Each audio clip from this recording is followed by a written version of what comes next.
اب اس توبہ کی ندامت کے لیے کیا کریں؟ استغفار کریں. جیسے لوگ کہتے ہیں نا جی آب حیات ہوتا ہے، وہ پی لیا جائے تو زندگی مل جاتی ہے. یہ جو استغفار ہے نا، یہ روحانی طور پر انجیکشن حیات ہے. جس نے استغفار کا انجیکشن لگا لیا اس کو روحانی زندگی نصیب ہو گئی. اب اس سے آگے دل میں سوال پیدا ہوتا ہے کہ نیت بھی کر لی، 3 رکن بھی ہم نے سن لیے، الاخلاص، الاطلاع اور الندم. اب ہم توبہ کریں کیسے؟ تو علماء نے اس کا طریقہ کار بتایا. کیف نتوب، ہم توبہ کیسے کریں؟ چنانچہ فرماتے ہیں کہ فاتحۃ التوبہ، توبہ کی ابتدا کیا ہے؟ الوعظ والتذکیر، اپنے آپ کو نصیحت کرنا اور یاد دلانا. آج کل تو نصیحتیں فقط دوسروں کو کرتے ہیں نا، اپنے کو تو نصیحت نہیں کرتے. نبی علیہ السلام فرماتے تھے اوصی نفسی اولا و ایاک بعدہ. تو بندہ اپنے آپ کو بھی نصیحت کرے اور اپنے نفس کو سمجھائے کہ یا نفس تو بھی قبل ان تموتی، اے میرے نفس اس سے پہلے توبہ کر کہ تجھے موت آ جائے. موت سے پہلے توبہ کر لے.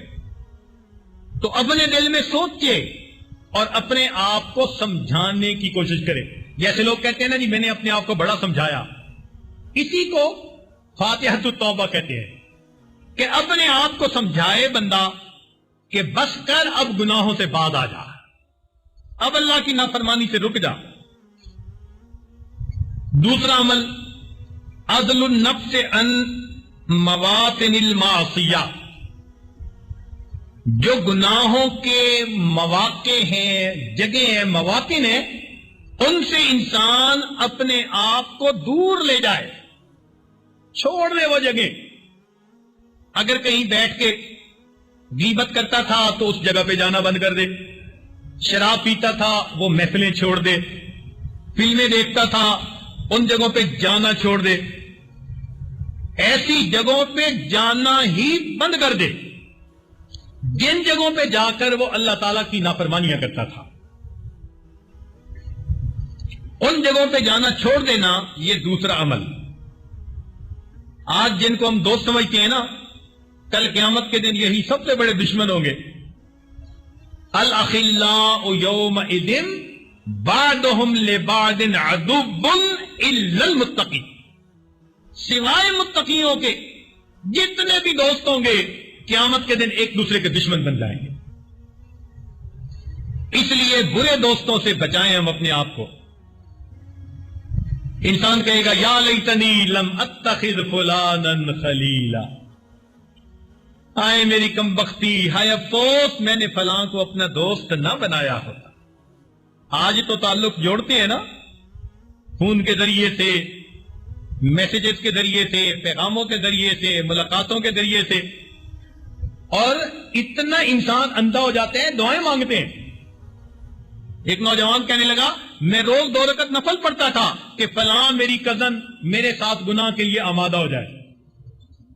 2 رکعت نفل پڑھتا تھا. اللہ اکبر. اتنا انسان کے اوپر غفلت کی پٹی آ جاتی ہے. تو اگر کسی سے ایسا تعلق ہے تو اس تعلق کو توڑ دینا اور ایسی جگہوں پہ جانا چھوڑ دینا، یہ انسان کے لیے لازم ہوتا ہے. تیسرا عمل علاج النفس بالصوم ومنع الحدود، انسان اپنے نفس کا علاج کرے روزے رکھ کر اور اپنے آپ کو لذتوں سے روک کر. جتنی لذیذ چیزیں کھائے گا اتنا شہوت بھڑکے گی، اور جتنا ڈٹ کے کھانا کھائے گا اتنا زیادہ شہوت کا غلبہ ہوگا. اس لیے نبی علیہ السلام نے فرمایا یا معاشر الشباب، اے نوجوانوں کی جماعت، تم میں سے جو استطاعت رکھتا ہے اس کو چاہیے کہ نکاح کر لے، اور جو نکاح نہیں کر سکتا اس کو چاہیے کہ وہ روزے رکھے. تو کنوارے نوجوانوں کو، کنواری بچیوں کو، بیوہ عورتوں کو ٹکا کے روزے رکھنے چاہیے. مثال کے طور پہ ہر مہینے کے 13, 14, 15 تاریخ ایام بیج کے روزے رکھیں، ہفتے میں سوموار جمعرات کا روزہ رکھ لیں، یا اور کوئی دن اپنا متعین کر لیں جو آپ کو اچھا لگے۔ اور سب سے بہترین عمل کہ اگر نفس قابو میں نہیں آ رہا تو ایک دن روزہ ایک دن افطار، ایک دن روزہ ایک دن افطار۔ نفس کو اس ترتیب پہ ڈالیں، دیکھیں کیسے سیدھا ہوگا۔ ہم کبھی کبھی روزہ رکھ لیتے ہیں، پھر کہتے ہیں جی روزے رکھنے سے بھی فائدہ نہیں ہوا۔ بھئی روزہ رکھنے سے فائدہ کیا ہوگا جب سحری اور افطاری میں ملا کر ہم 2 دن کے برابر کھانا کھا لیں گے، سارا دن کھٹی ڈگاریں آتی رہیں گی۔ تو روزے کا ایک مقصد ہے، وہ مقصد ہمیں حاصل ہو جائے، نفس میں مشقت پڑے۔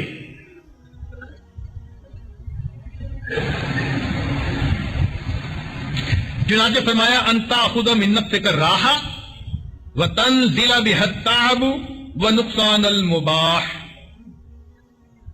اور چوتھی چیز ہے ارفع لها بالفکر اعلام الآخرہ، آخرت کے بارے میں اپنی سوچ کو ذرا بلند کر لے۔ ذکرھا بالنار وذکرھا بعظمت الجنہ، اور اپنے دل میں سوچے دوزخ کے بارے میں بھی اور جنت کے بارے میں بھی۔ تو جتنا سوچے گا اتنا پھر انسان کا دل گناہوں سے گھبرائے گا، نیکی کے لیے تیار ہو جائے گا۔ یہ انسان کی ایک عادت ہے، اس کو اگر تھوڑی سی ترغیب دی جائے نا تو یہ عمل کے لیے تیار ہو جاتا ہے۔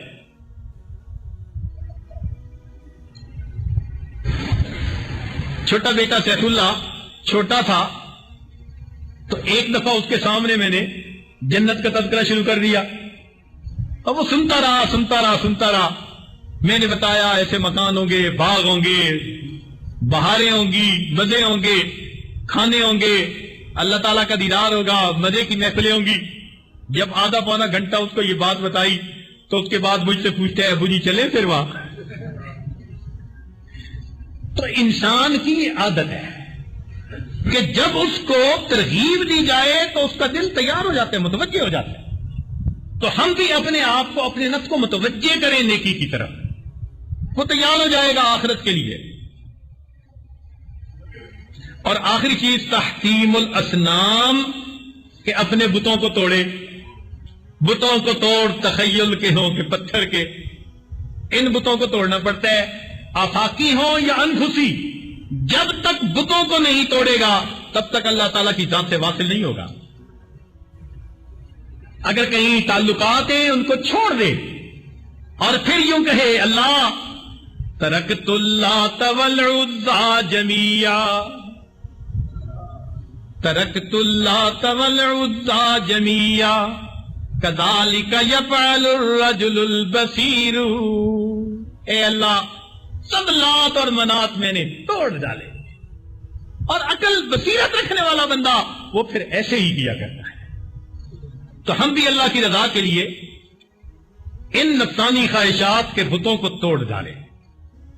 لیکن ایک سوال جو سالکین اکثر پوچھتے ہیں، نیت بھی کر لی، ہمیں ارکان توبہ کا بھی پتہ چل گیا، اور کیف نتوب یہ بھی پتہ چل گیا، کہتے ہیں عادتیں چھوٹتی نہیں۔ یہ ایک بڑا کوسچن ہوتا ہے۔ چنانچہ کیف تخلع العادات، ہم اپنی بری عادتوں کو کیسے چھوڑیں، اس کی بھی ذرا تفصیل سن لیجئے۔ اس میں سب سے پہلی بات ہے علم العبد بقبح المعصیۃ ودناءتھا،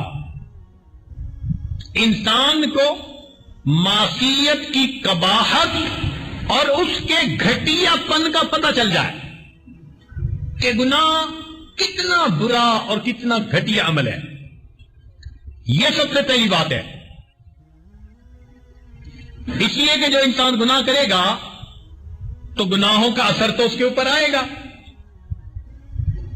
حدیث پاک میں نبی علیہ السلام نے ارشاد فرمایا ان اللہ جعل العزت والوقار لمن تابع امری، نبی علیہ السلام نے ارشاد فرمایا کہ بے شک اللہ تعالیٰ نے عزت اور وقار اس بندے کے لیے بنائی یا اس کو عطا فرمائیں گے جو میرے حکم کی پابندی کرے گا، یعنی شریعت کی پابندی کرے گا.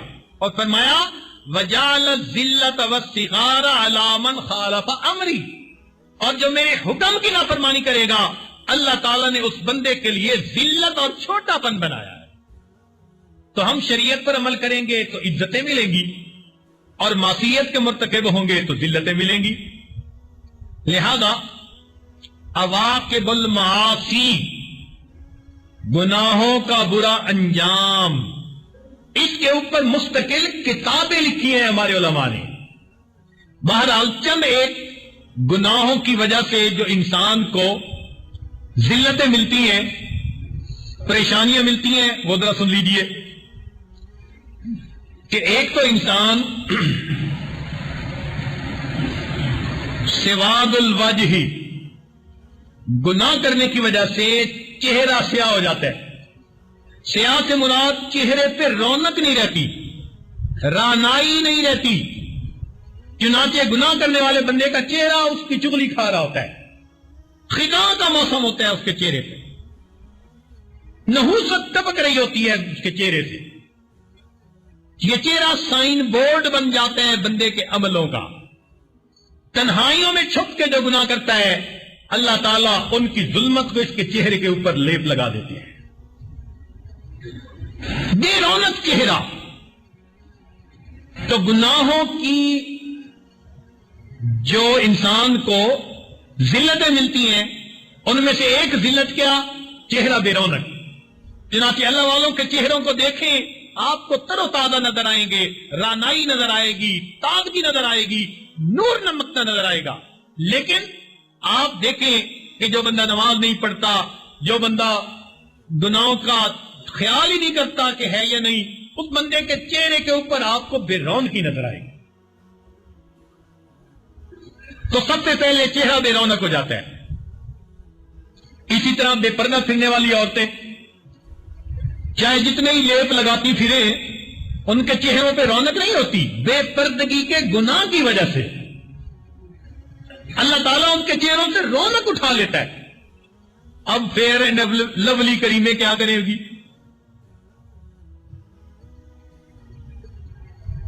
دوسری بات فرمایا ظلمت القلب، چہرہ ہی سیاہ نہیں ہوتا بلکہ گناہ کی وجہ سے انسان کا دل بھی سیاہ ہو جاتا ہے.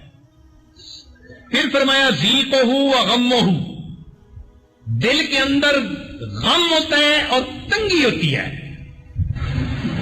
دل تنگ ہوتا ہے، گھٹن ہوتی ہے دل کے اندر گناہوں کی وجہ سے.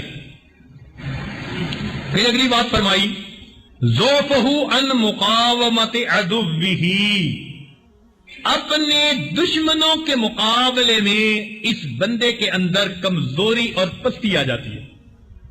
اللہ تعالیٰ کی مدد جو نہیں ہوتی، ہر میدان میں ذلیل و خوار.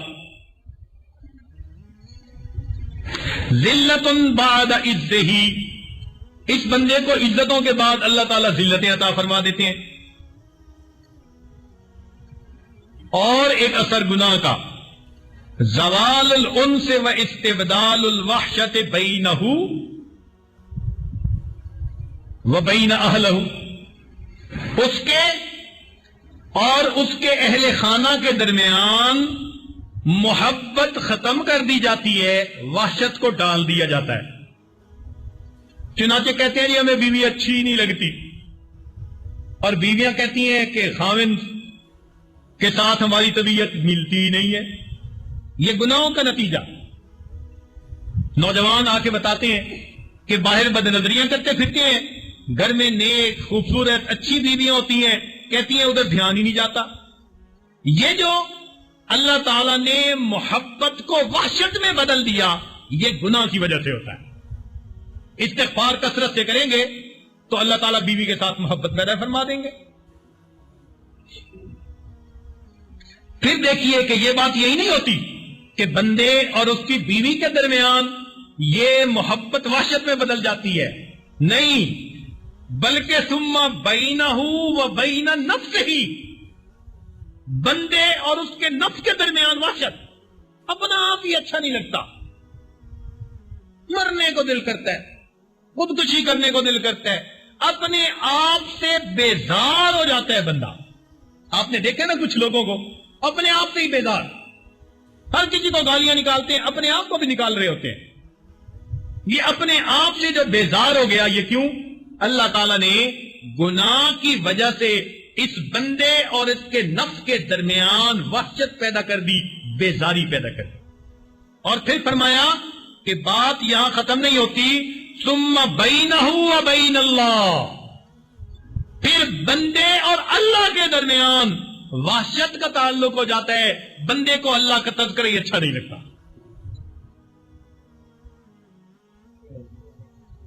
پھر وہ کہتے ہیں جی کیا کریں, اللہ تعالیٰ تو بس داڑھی والوں کی دعائیں قبول کرتا ہے. ایک صاحب نے مجھے کہا, کہتے ہیں نقل کفر کفر نہ باشد, کہتے ہیں جی اللہ تعالیٰ میں فیوریٹزم بڑا ہے. کیوں بھائی؟ کہتے ہیں جی بس داڑھی والوں کی دعائیں قبول کرتے ہیں, ہماری تو سنتا ہی نہیں. یہ بندے اور اللہ کے درمیان وحشت آ گئی. تو دیکھو, پہلے بندے اور اہل خانہ کے درمیان سے محبت چھین لی جاتی ہے, پھر بندے اور اس کے اپنی ذات کے درمیان جو ایک تعلق ہوتا ہے محبت کا, وہ چھین لیا جاتا ہے, پھر بندے اور اللہ کے درمیان کی محبت کو ختم کر دیا جاتا ہے. ساتویں بات, عواقب المعاصی میں سے ایک یہ بھی ہے, وقوع العبد فی بئر الحسرات, بندہ حسرتوں کے کنویں میں جا گرتا ہے. حسرتیں ہی حسرتیں, کاش میرے پاس ایسی گاڑی ہوتی, ایسی کوٹھی ہوتی, ایسی بیوی ہوتی. روز حسرت ہوتی ہے اس کے دل میں. اللہ تعالیٰ حسرتوں کے کنویں میں اس کو گرا دیتے ہیں, اور اس بیچارے کی حسرتیں کبھی پوری نہیں ہوتی. عورت ہے, بے پردہ ہے, اب اس کے دل میں حسرت, کاش میرا خاوند ایسا ہوتا, کاش میرے گھر کے اندر رزق اتنا زیادہ ہوتا. وہ حسرتیں ہی ہوتی ہیں بیچاری کے دل میں, اطمینان قلب نصیب نہیں ہوتا. پھر فرمایا کہ نقصان رزق ہی, گناہوں کی وجہ سے بندے کے رزق کو کم کر دیا جاتا ہے. حدیث پاک میں آتا ہے ان العبد یحرم الرزق بالذنب یصیبہ, گناہوں کی وجہ سے بندے کو جو رزق پہنچنا تھا اللہ تعالیٰ اس رزق کو کم فرما دیتے ہیں. اب آتے ہیں جی حضرت کچھ پڑھنے کے لیے بتائیں, لگتا ہے کسی نے کاروبار باندھ دیا ہے. کاروبار کوئی نہیں باندھ سکتا, یہ رزق کا معاملہ اللہ کے ذمے ہے. اللہ تعالیٰ فرماتے ہیں نحن قسمنا بینہم معیشتہم, انسانوں کے درمیان رزق کو ہم نے تقسیم فرمایا. اللہ تعالیٰ اگر دے تو کوئی روک سکتا ہے, اور اللہ تعالیٰ اگر نہ دے تو کوئی لے نہیں سکتا. تو یہ خواہ کی بات ہے, کسی نے کاروبار باندھ دیا, لوگوں کو چھوٹا خدا بنانے کے کیا فائدہ؟ چھوٹا خدا نہ سمجھو کسی کو کہ جی پھوپھی نے رزق باندھ دیا ہے, عامل نے رزق باندھ دیا ہے. اور اللہ کے بندے, کسی نے رزق نہیں باندھا, ہمارے گناہوں کی وجہ سے رازق کائنات نے ہمارے رزق کو گھٹا دیا ہے. کہتے ہیں جی بکری کو نہیں ہوتی, بیٹھ بیٹھ کے سارا دن آ جاتے ہیں, اور جی بس سودا ہوتے ہوتے رہ جاتا ہے. اور جی بچی کے رشتے آتے تو بڑے ہیں, فائنل نہیں ہوتا. یہ بھی تو رزق ہے نا کہ بیٹی کو مناسب رشتہ مل جائے.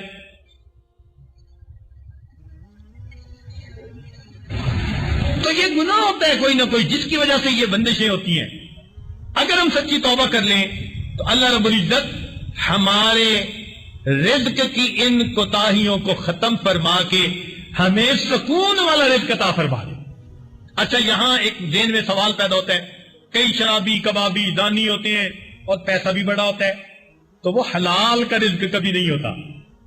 یہ یقین کر لینا, ایسے لوگوں کو پاس اگر پیسہ بڑا ہوتا ہے تو وہ سارا کا سارا حرام کا پیسہ ہوتا ہے, مشتبہ پیسہ ہوتا ہے. حلال کا رزق کبھی ایسا نہیں ہوتا کہ بندہ معصیت کر رہا ہو اور اس کو کھلا حلال رزق مل جائے. نہیں, اس کی غفلت بتا رہی ہے. امام مالک رحمۃ اللہ علیہ فرماتے تھے کہ ہم لوگوں کے مال کے مصرف سے ان کے مال کی آمد کا اندازہ لگا لیتے ہیں. لوگوں کے مال کے مصارف سے ان کی آمد کا اندازہ لگا لیتے ہیں کہ حلال کا رزق ہے یا نہیں. اس لیے کہ حلال کا رزق ہوگا تو نیک کاموں پر لگے گا، حرام کا ہوگا تو گناہوں میں صرف ہو رہا ہوگا. امام مالک رحمۃ اللہ کے پاس ایک بندہ آیا، کہتے ہیں حضرت آپ جو کہتے ہیں کہ ہم لوگوں کے مال کے مصارف سے ان کی آمد کا اندازہ لگا لیتے ہیں، اس کا کیا مطلب؟ فرمایا کہ اچھا ایسے کرو، یہ پیسے ہیں اور یہ تم شہر میں لے جاؤ اور جس بندے کو تم سمجھتے ہو کہ وہ سب سے زیادہ غنی نظر آتا ہے، محتاج نہیں ہے، سائل نہیں ہے، بے شک اس کو دے دو اور پھر دیکھو کہ یہ خرچ کہاں ہو رہا ہے. چنانچہ وہ گیا، اس نے جا کے شہر میں دیکھا ایک بندہ، بڑے اچھا اس کا لباس، بڑا اس کا جو ہے وہ چہرہ ایسا کہ جیسے بڑے شرفاء کا ہوتا ہے، اور وہ ہاتھ میں تھیلا لے کے جا رہا تھا. اس نے کہا یہ بندہ تو واقعی سائل نہیں ہو سکتا. اس نے پیسے اس کو دے دیے. حضرت نے فرمایا تھا کہ بعد میں پتہ ضرور کرنا کہ وہ اس نے صرف نہ کیے. دینے کے بعد تھوڑی دیر یہ پیچھے لگ گیا. اس نے عجیب بات دیکھی کہ وہ بندہ دوسری گلی میں مڑا اور تھیلا اس نے پھینک دیا اور ایک دکان کے اندر چلا گیا، وہاں سودا خریدا اور گھر کے اندر لے کر گیا. اس نے جا کے دروازہ کٹکھٹایا. اس نے کہا جی کہ میں آپ سے ایک عرض کرتا ہوں کہ آپ مجھے یہ پوری صورتحال کی حقیقت بتا دیں. اس نے کہا دیکھو میں سادات میں سے ہوں، میرے گھر 3 دن فاقہ گزر چکا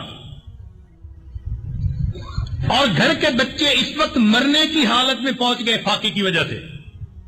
میں اپنی کسی بیماری کی وجہ سے مشقت کے قابل نہیں، نہ ہم کسی سے کچھ مانگ سکتے ہیں، لے سکتے ہیں.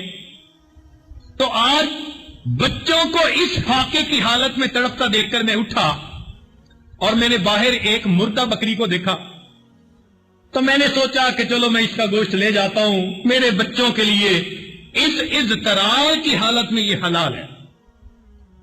میں نے وہ بکری کی ران کاٹی، میں لے کے جا رہا تھا، آپ نے مجھے پیسے دے دیے. اب میرے لیے اس کا استعمال کرنا حرام. میں نے اس کو پھینک دیا. دکان سے جا کے میں نے چیزیں خریدی اور جا کے گھر والوں کو دی کہ ایک صاحب نے مجھے ہدیہ دیا ہے، اللہ تعالیٰ نے آسانیاں کر دی. چنانچہ وہ جو پیسہ آپ نے دیا وہ سید گھرانے کے بچوں نے اضطرار کی حالت میں استعمال کیا. حیران ہو گیا. حضرت کو آ کے بتایا. حضرت نے فرمایا اب اپنا پیسہ بھی نکال اور جس کو سب سے زیادہ محتاج سمجھتے ہیں نا اس کو جا کے دے اور پھر دیکھنا کہ وہ کیا کرتا ہے. چنانچہ وہ پیسے لے کے نکلا. اس نے بازار میں ایک بندے کو دیکھا جو ذرا لنگڑا بھی تھا اور فقیر بنا ہوا تھا. چنانچہ اس نے سمجھا کہ یہ معذور بھی ہے، فقیر بھی ہے، اس کو پیسے دیتا ہوں. پیسے اس کو دے دیے. اس کے بعد اس کے پیچھے چلا، دیکھا کہ وہ سیدھا ایک ایسی دکان پر گیا جہاں چرس بکا کرتی تھی. اس لنگڑے نے وہاں ان پیسوں کی کچھ چرس خریدی. پھر اس کے بعد وہ لنگڑا نوجوان ایک طوائف کے گھر گیا اور جو پیسے اس نے دیے تھے اس سے زنا کا مرتکب ہوا. اس نے اس سے پوچھا، اس نے اس کو کھلا کھلا بتا دیا. تو اس نے آ کے کہا کہ حضرت آپ نے سچ کہا، میرا پیسہ مشتبہ تھا، میں نے اپنی طرف سے صحیح بندے کو دیا لیکن اس نے بھی اس کو گناہوں کے کاموں میں استعمال کیا. آپ کا پیسہ حلال کا تھا، میں نے ظاہر میں ایک ایسے بندے کو دیکھا جو غیر مستحق تھا مگر اللہ نے آپ کے پیسے کو مستحق جگہوں پر جا کر لگوا دیا. تو وہ فرماتے تھے ہم مال کے مصارف سے مال کی آمد کا اندازہ لگا لیتے ہیں. یہ کدھر سے رہا ہے؟ حلال آ رہا ہے یا حرام آ رہا ہے؟ تو اگر آپ دیکھیں نا کہ کوئی بندہ فاسق و فاجر ہے اور خوب مال پیسے کی بہتات ہے تو آپ اتنا یقین کر لیں کہ حلال کا پیسہ اتنا کھلا کسی کو نہیں مل سکتا. کوئی نہ کوئی اس کے اندر مسئلہ ہوگا. پھر آگے فرمایا کہ گناہوں کے برے انجام میں سے زوال المحابہ، اس بندے کی جو ایک ہیبت ہوتی ہے نا وہ چھین لی جاتی ہے. تتبدل حقارہ فی قلوب الناس، انسانوں کے دلوں میں اس کی حقارت ڈال دی جاتی ہے. چنانچہ یہ ایسا ہی ہے، آج کا افسر کسی کے سامنے آتا ہے تو وہ اس کو سلوٹ مارتا ہے، جب افسر پیٹ پھیر کے جاتے ہیں پیچھے سے ماں بہن کی گالی نکال دیتا ہے.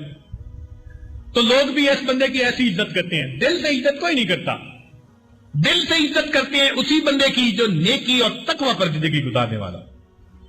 اور 11ویں بات، اللہ اکبر، فرمایا یسیر الشیطان مولاہ من دون اللہ، اللہ کی بجائے شیطان اس بندے کا مولا بن جاتا ہے. وَمَن يَكُنِ الشَّيْطَانُ لَهُ قَرِينًا فَسَاءَ قَرِينًا. اور 12ویں چیز رین القلوب، دل پہ زنگ آ جاتا ہے. کلا بل ران علی قلوبہم ما کانوا یکسبون. اور پھر 13ویں چیز حرمان من حلاوت الطاعہ، نیکی کی جو لذت ہے اس سے بندے کو محروم کر دیا جاتا ہے. نماز میں لذت نہیں، تلاوت میں لذت نہیں، تسبیح پڑھنے میں دل نہیں لگتا، دل ہی نہیں کرتا ایسے کام کرنے کو. کیا پتا یہ جو آنکھوں کا قابو نہیں کرتے، غیر محرم سے نہیں بچاتے، اس کا وبال ہو کہ اللہ تعالیٰ ہمیں ذکر و مراقبے کے اندر لذت ہی عطا نہیں فرماتا. اور 15ویں چیز، اور یہ بہت عجیب ہے، اللہ اکبر، اس سے بڑا نقصان اور کوئی نہیں. کیا؟ خروج من حصن اللہ الحسین، اللہ تعالیٰ کی حفاظت کے قلعے سے اس بندے کو باہر نکال دیا جاتا ہے. اب اللہ تعالیٰ اپنی حفاظت سے جس کو نکال دیں وہ بیچارہ بدبخت بن جاتا ہے. یہ گناہوں کا وبال ہے. اس لیے گناہوں کا وبال یہ بھی ہے علم سے محروم. توجہ فرمائیے، بہت سارے طلباء کہتے ہیں حضرت ہم سبق یاد کرتے ہیں بھول جاتے ہیں. یہ بات یاد رکھنا، جہاں عصیان ہوگا وہاں نسیان ہوگا، جہاں عصیان ہوگا وہاں نسیان ہوگا. وہ طلباء دیکھیں، ایسا تو نہیں کہ بدنظری کی وجہ سے، غیبت کی وجہ سے، بدگمانیوں کی وجہ سے، بے ادبیوں کی وجہ سے، دل دکھانے کی وجہ سے کہیں اللہ تعالیٰ نے ہمیں اس علم کی یاداشت والی نعمت سے محروم نہ کر دیا. اور گناہوں کی وجہ سے بندے کی عمر کم ہو جاتی ہے. حدیث پاک میں آتے ہیں جو شخص زنا کا مرتکب ہوتا ہے اللہ تعالیٰ اس کی عمر کو گھٹا دیتے ہیں. اب عمر گھٹانے کی 2 باتیں لکھی ہیں علماء نے. ایک تو یہ کہ فزیکلی عمر گھٹ جاتی ہے، اللہ تعالیٰ 100 سال کی بجائے اس کو 70 سال کی عمر کے لے آتے ہیں، عمر کی یعنی گھٹا دی گئی. اور ایک علماء نے اس کا ترجمہ یہ کیا کہ انسان کی افیکٹو عمر گھٹا دی جاتی ہے. کیا مطلب؟ کہ 25 سال کا نوجوان اور آنکھوں کے آگے اٹھتے ہوئے اندھیرا آ جاتا ہے، جوانی میں بوڑھاپا آ گیا. وہ جو فعال زندگی تھی اس کو گھٹا کے اس کو بیماریوں کا مجموعہ بنا دیا جاتا ہے.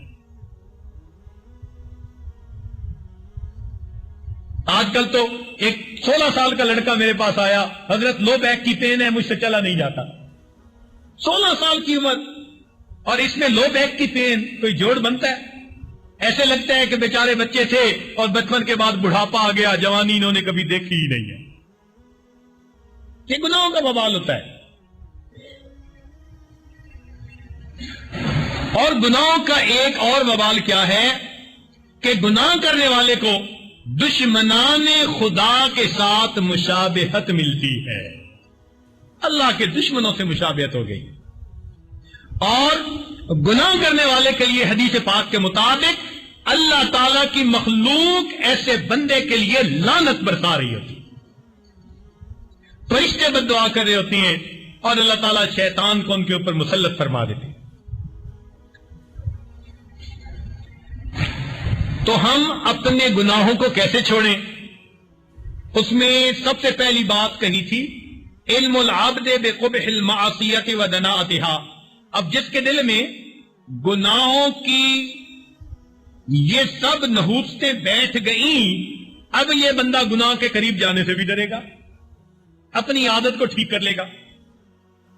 پھر اس کے بعد فرمایا دوسرا عمل الحیاء من اللہ، کہ انسان اللہ تعالیٰ سے حیا کھائے کہ میرے اللہ نے مجھے بن مانگے اتنی نعمتوں سے نوازا، میں کتنا بے حیا، میں اسی پروردگار کے حکم کی تعمیل میں کوتاہیاں کرتا ہوں۔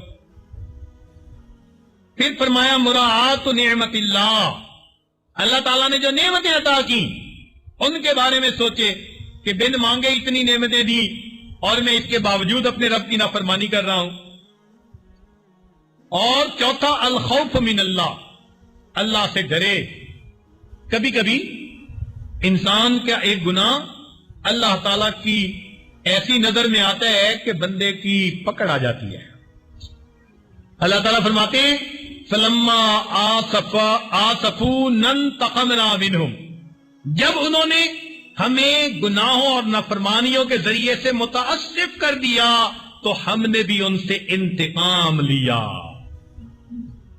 کہیں اللہ تعالیٰ انتقام لینے کا ارادہ نہ کر لے۔ اللہ کی پکڑ بہت بری، بہت بری۔ اللہ اکبر کبیرہ۔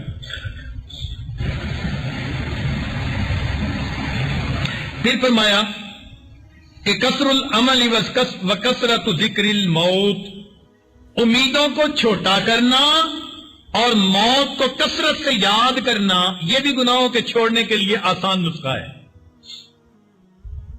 اور پھر فرمایا مجانبۃ الفضول فی الطعام والشراب، زیادہ کھانے اور پینے سے اجتناب کرنا، قلت کلام، قلت طعام۔ پھر فرمایا محاسبۃ النفس، یہ جو صبح شام کا مراقبہ کہتے ہیں نا، یہ حقیقت میں محاسبہ ہوتا ہے۔ حاسبوا قبل ان تحاسبوا، اپنا محاسبہ کرو اس سے پہلے کہ تمہارا محاسبہ کیا جائے۔ تو جو بندہ صبح شام کا مراقبہ پابندی کے ساتھ کرے اور اپنے نفس کا محاسبہ بھی کرے، اس کے لیے گناہوں کی عادت چھوڑنی آسان ہوتی ہے۔ اور آخری بات فرمائی کہ صحبت صلحاء، خود یہ عادتیں چھوڑنی مشکل ہوتی ہیں، نیکوں کی محفل میں آ جائے تو یہ عادتیں چھوٹ جاتی ہیں اللہ کی رحمت سے۔ اس لیے ارشاد فرمایا یا ایھا الذین آمنوا اتقوا اللہ وکونوا مع الصادقین، اے ایمان والو اللہ سے ڈرو اور سچوں کے ساتھ رہو۔ تو جب ان باتوں کو ہم سوچیں گے اور ان اعمال کو کریں گے تو بری عادتوں کو چھوڑنا بھی آسان ہو جائے گا۔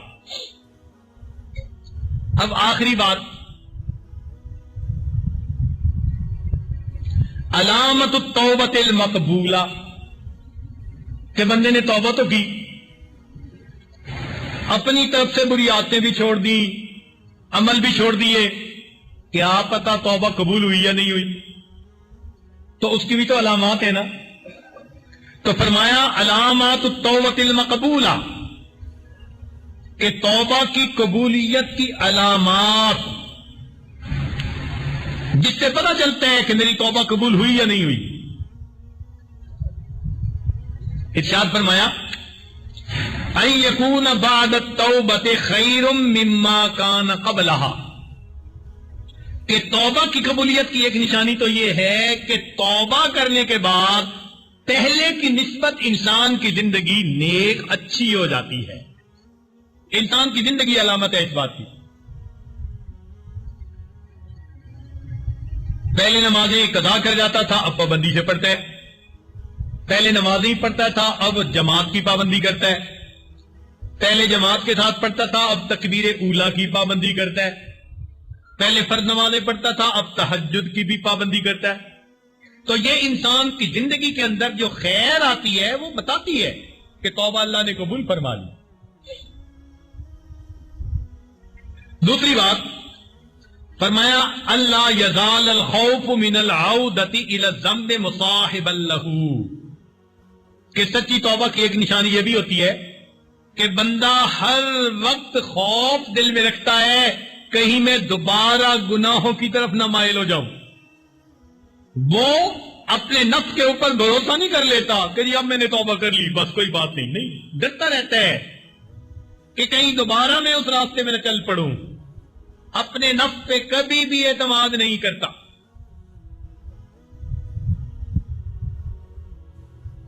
اور تیسری بات، انخلاء القلب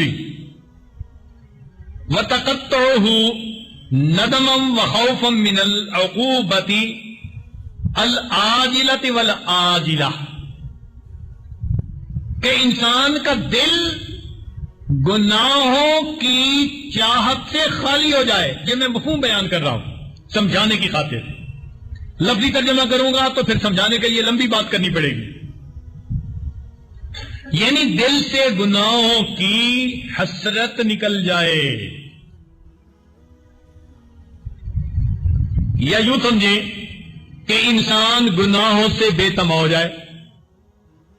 دل میں سوچ لے کہ مجھے بد نظری نہیں کرنی، میرے اللہ کا حکم ہے، لہذا مجھے اس سے کوئی پرواہ نہیں کہ جانے والا کون ہے، چھوٹا ہے بڑا ہے کون ہے، مجھے اس سے کوئی پرواہ نہیں ہے. یہ جو ہوتا ہے نا دل سے تما کو نکال دینا، یہ سب سے مشکل کام ہوتا ہے. آج کل کے نوجوان کیوں بد نظری کر جاتے ہیں؟ دل میں تما ہوتی ہے، تما بد نظری پہ آمادہ کرتی ہے. اسی لیے اکثر نوجوانوں سے پتہ کریں، وہ آپ کو دوسری شادی کے لیے تیار نظر آئیں گے، دعائیں بھی کرتے ہوں گے، اور کئی تو پوچھتے بھی ہیں خط کے ذریعے کہ حضرت دوسری شادی کی اجازت دے دیجئے. میں ان کو جواب لکھتا ہوں کہ پہلی بیوی سے مشورہ فرما لیجئے.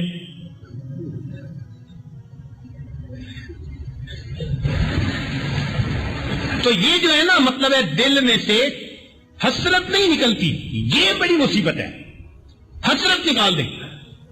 چنانچہ ایک مرتبہ ایک جگہ کوئی 4-5 نوجوان بیٹھے ہوئے تھے، باہر ملک کی بات ہے، اور قدرتاً میں وہاں جا پہنچا اور وہ آپس میں یہی باتیں کر رہے تھے، دوسری شادی کے فضائل بیان کر رہے تھے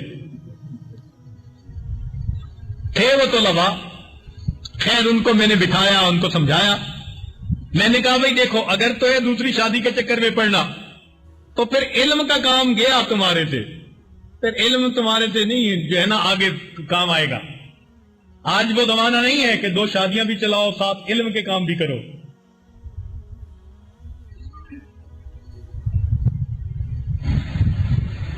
اگر چاہتے ہو کہ ہم علم کا کام کریں تو اگر اللہ تعالیٰ نے پہلی بیوی ایسی دے دی ہے کہ جو نیک ہے، اچھی ہے، صحت مند ہے، ہر کام آ سکتی ہے، خدمت کر سکتی ہے، ضرورت پوری ہو سکتی ہے، تو کیا ضرورت ہے دوسری شادی کے بارے میں سوچو. اس لیے کہ ہم عدل و انصاف نہیں رکھ سکتے. قرآن مجید میں فرمایا کہ فَإِن لَّمْ تَعْدِلُوا فَوَاحِدًا، اگر تم عدل نہ کر سکو تو پھر ایک شادی ہی کافی ہے. اور آج کل کے زمانے میں تو اکثر نوجوان عدل و انصاف کا خیال نہیں رکھ سکتے. تو اس لیے ایک کافی، جو اللہ کے راستے پہ آگے بڑھنا چاہتے ہیں وہ ان چکروں میں مت پڑے. ذہن میں بٹھا لے کہ بس اللہ نے ایک بیوی دے دی، اب اس کے ساتھ میں نے زندگی گزارنی ہے، خوش ہو جائے. تما نہیں نکلتی، اس کی وجہ سے بیوی کی موجودگی میں انسان بد نظری کر رہا ہوتا ہے. تو میں نے اس دن ان کو ذرا سمجھایا اور ترغیب دی کہ بھائی آپ کو اللہ تعالیٰ نے علم کے لیے قبول کیا ہے، اب آپ اس علم کے راستے میں آگے بڑھو. اور سب شادی شدہ نوجوان تھے. میں نے کہا تمہارے گھر میں اللہ نے بیویاں دی ہیں، انہی سے الفتیں محبتوں کا اظہار کرو اور زندگی گزارو.